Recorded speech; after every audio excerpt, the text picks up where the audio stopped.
O'zbek neft-gazda tizimni isloh qilish natijasida 1 trillion 100 milliard so'm iqtisod qilindi. Bu mablag'lar geologiya qidiruv ishlari, burg'ulash va ishlab chiqarishni rivojlantirishga yo'naltirilmoqda. Qisqa vaqt ichida kompaniyada iqtisodiy samaradorlik va ijtimoiy sohada katta yutuqlarga erishildi.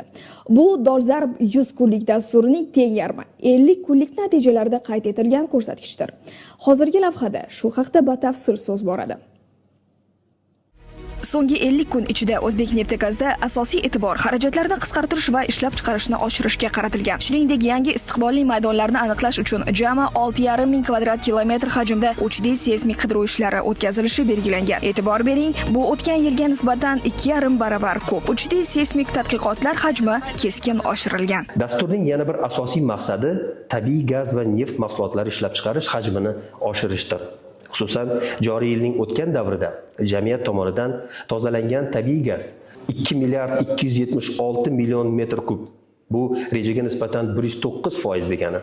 Gaz kondensati 78.200 tonna, rejaga nisbatan 109%. Suyultirilgan gaz 85.700 tonna, rejaga nisbatan 108%. Oltin gugurt 28.000 tonna, rejaga nisbatan 124%.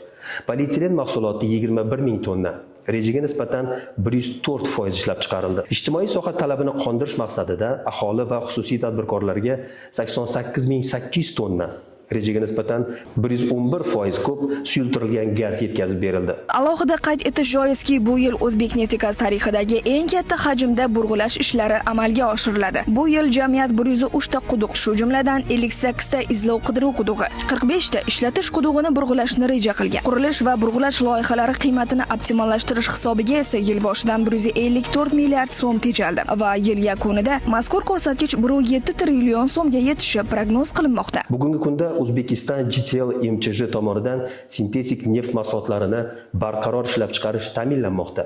Zavodda o'tgan yilgi ko'rsatkichlarga nisbatan 33 ming tonna ko'p sintetik neft mahsuloti ishlab chiqarilib, o'sish sur'ati 318% ni tashkil etdi.